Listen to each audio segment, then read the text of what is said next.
காவேரி நடுவர் மன்ற இடைக்கால தீர்ப்பு,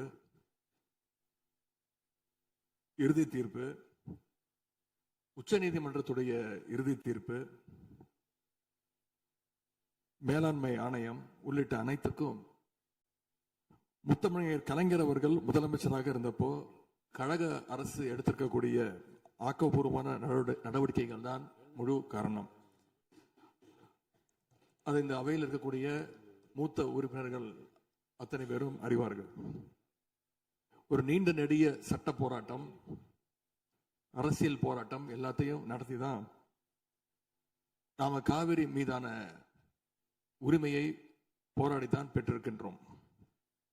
ஆனா அதை பறிக்கின்ற வகையில இன்றைக்கு கர்நாடக அரசு மேகதாதுல அணை கட்டுகின்ற முயற்சியில் ஈடுபட்டு வருகின்றது.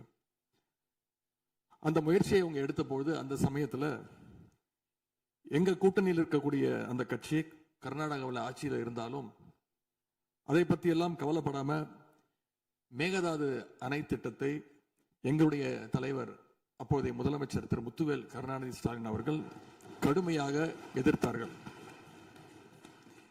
இன்றைக்கு நம்முடைய மாண்பு முதலமைச்சர் அவர்கள் மேகதாது அணை கட்டும் கர்நாடகாவின் முயற்சிக்கு எதிராக இந்த தீர்மானத்தை இன்றைக்கு கொண்டு வந்திருக்கிறாங்க. இதை திராவிட முன்னேற்ற கழகம் சார்பாக நாங்கள் மனதார வரவேற்கின்றோம். மேகதாது அணை கட்ட நினைக்கின்ற கர்நாடக அரசுக்கு எதிராக எங்களுடைய தலைவர்கள், எங்களுடைய அரசு எடுத்த நடவடிக்கைகள் சிலவற்றை இன்று ஆளுங்கட்சிக்கும் முதலமைச்சருக்கும் அவைக்கும் நான் நினைவுபடுத்த விரும்புகின்றேன். 2021 ஆண்டு மே மாசம் நாங்கள் ஆட்சிக்கு வந்தோம். ஆட்சிக்கு வந்த அடுத்த மாசமே, ஜூன் மாசமே மேகதாது அணை கட்ட அனுமதி அளிக்க கூடாதுன்னு எங்களுடைய தலைவர் அவர்கள் பிரதமருக்கு அன்றைக்கு கடிதம் எழுதினார். பிறகு அதே கருத்தை வலியுறுத்தி ஜூலை மாதத்துல ஒன்றிய ஜல்சக்தி துறை அமைச்சருக்கும் எங்களுடைய முதலமைச்சர் அவர்கள், எங்களுடைய தலைவர் அவர்கள் அன்றைக்கு ஒரு கடிதம் எழுதினார்கள். இதை அடுத்து அனைத்து சட்டமன்ற கட்சி தலைவர்கள் கூட்டத்தை கூட்டி எந்த காலத்திலும் அணையை கட்டக்கூடாது, அனுமதிக்க கூடாது என்ற தீர்மானத்தையும் நாங்கள் நிறைவேற்றினோம். ஜூலை மாதத்தில் மீண்டும் அதே ஒன்றிய அமைச்சர்கிட்ட நேரில் சென்றும் வலியுறுத்தி இருக்கிறோம்.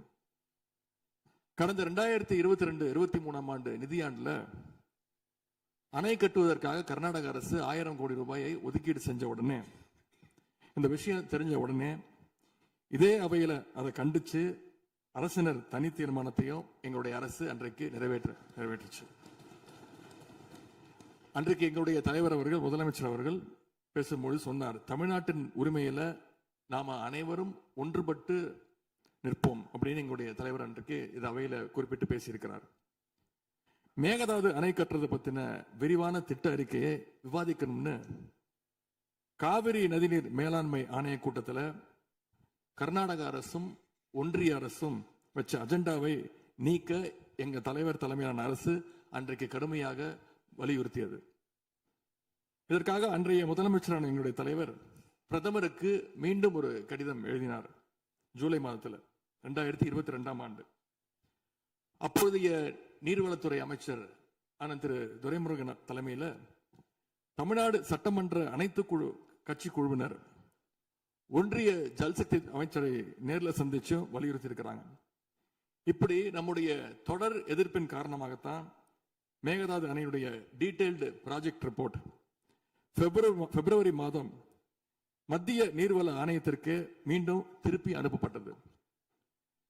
மேலும் கழக அரசுடைய எதிர்ப்பால மேகதாது அணையுடைய டேர்ம்ஸ் ஆஃப் ரெஃபரன்ஸை தன்னுடைய திட்டப்பட்டியலில் இருந்து ஒன்றிய சுற்றுச்சூழல் அமைச்சகமும் நீக்கினாங்க. அது மட்டும் இல்லாமல் 2024 ஆண்டு நவம்பர் மாதம் ஒன்றிய சுற்றுச்சூழல் அமைச்சர் எங்களுடைய அரசினுடைய நீர்வளத்துறை அமைச்சருக்கு ஒரு கடிதம் அனுப்பியிருந்தார். அவர் எழுதியிருக்கக்கூடிய அந்த கடிதத்தில் இரு மாநிலங்களுக்கு இடையே சுமூக தீர்வு எட்டப்பட்ட பிறகுதான், அதாவது டேர்ம்ஸ் ஆஃப் ரெஃபரன்ஸ் அனுமதி பற்றி ஆலோசிக்கப்படும் என்று அந்த கடிதத்தில் குறிப்பிட்டு எழுதியிருக்கின்றார். மேகதாது அணை தொடர்பாக கர்நாடக அரசு விரிவான திட்ட அறிக்கை, டீடைல்டு ப்ராஜெக்ட் ரிப்போர்ட் சமர்ப்பிக்கல அப்படிங்கிறது தான் எங்களுடைய கழக அரசு இருந்த வரையிலான நிலைமை. திராவிட முன்னேற்ற கழக அரசும் எங்களுடைய தலைவரும் தைரியமாக தமிழ்நாட்டின் எதிர்ப்பை பதிவு செஞ்சதுனால தான் இது சாத்தியமாச்சு என்பதை இந்த மாமன்றத்தில் நான் மீண்டும் பதிய வைக்க விரும்புகின்றேன். இன்னொரு முக்கியமான விஷயம் என்னன்னா, சென்ட்ரல் வாட்டர் கமிஷன், மத்திய நீர்வள ஆணையம் 2018 ஆண்டு தேதியிட்ட 2018 ஆண்டு 22/11 தேதியிட்ட கடிதம் மூலமாக கர்நாடக அரசுக்கு சில முக்கியமான நிபந்தனைகளை அறிவிச்சிருக்கிறாங்க. முதலாவது கண்டிஷன் என்னன்னா, மேகதாது அணை கட்ட மத்திய நீர்வள ஆணையம் நிபந்தனையற்ற அனுமதி எதுவும் கொடுக்கவில்லை. இரண்டாவதாக, அணையின் கட்டுமானத்திற்கான விரிவான திட்ட அறிக்கையை கர்நாடக அரசு தயாரிக்கிறதுக்கு முன்பாக தமிழ்நாடு அரசு தெரிவிக்கின்ற பல்வேறு ஆட்சேபனைகளை அவர்கள் பரிசீலனை செய்யணும். மூன்றாவதாக, மத்திய மின்வாரிய ஆணையத்திடமும் சம்பந்தப்பட்ட மாநிலத்தில் இருக்கக்கூடிய மத்திய நீர்வள ஆணைய யூனிட் கிட்டையும் கலந்து ஆலோசனை செய்ய வேண்டும். இது எல்லாத்திற்கும் மேலாக காவிரி வாட்டர் மேனேஜ்மெண்ட் அத்தாரிட்டியுடைய முன் அனுமதியையும் பெறணும் அப்படின்னு அந்த கடிதத்தில் தெளிவாக எழுதியிருக்கிறாங்க. எனவே மாண்புமிகு பேரவைத் தலைவர் அவர்களே, இந்த அரசு இதையெல்லாம் ஒன்றிய அரசு கிட்ட உறுதியாக எடுத்து பேசி காவிரியில நம்முடைய தமிழ்நாட்டுடைய உரிமையை நம்ம அனைவரும் சேர்ந்து நிலைநாட்டிட வேண்டும். இன்னொரு முக்கியமான விஷயத்தையும் இங்கே நான் பதிய வைக்க விரும்புகின்றேன்.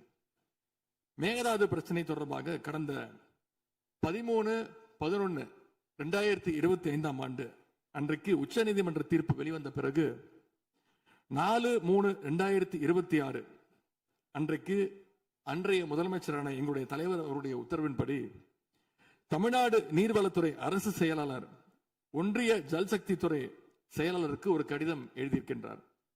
அந்த கடிதத்தில் கர்நாடக மாநிலத்துடைய மேகதாது அணை கட்டும் பிரச்சனை ஒரு நியூ டிஸ்பியூட் அப்படிங்கிறதுனால நதி நீர் தாவா சட்டம் 1956 படி the inter state river water disputes act 1956 அடிப்படையில் நடுவர் மன்றம் அமைக்கணும்னு ஒன்றிய அரசுக்கு கோரிக்கை வச்சிருக்கிறோம்.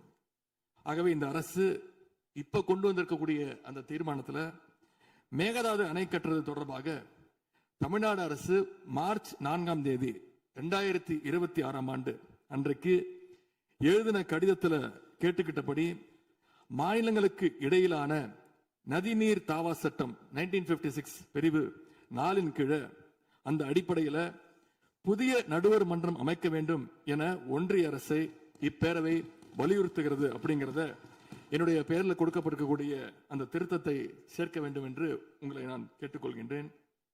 கர்நாடகா மேகதாது அணை கட்டுறதை தடுக்க சட்ட ரீதியாகவும் பிரதமர் மூலமாகவும் இந்த அரசு எடுக்கின்ற அனைத்து முயற்சிகளுக்கும் திராவிட முன்னேற்ற கழகம் நிச்சயமாக துணை நிற்கும். மேகதாது அணை கட்ட முயற்சிக்கக்கூடிய கர்நாடக அரசை நாம அனைவரும் சேர்ந்து ஒற்றுமையாக இருந்து தடுத்து நிறுத்துவோம் என்று கூறி இந்த தீர்மானத்திற்கு எங்களுடைய முழு ஆதரவை நாங்கள் தெரிவித்துக் கொள்கின்றோம். அன்பு பேரவைத் தலைவர் அவர்களே, அதே போல இந்த ஆண்டு ஜூன் 12ஆம் தேதி மேட்டூர் அணையை திறக்காதனால இன்னைக்கு டெல்டா விவசாயிகள் கஷ்டத்துல இருக்கிறாங்க.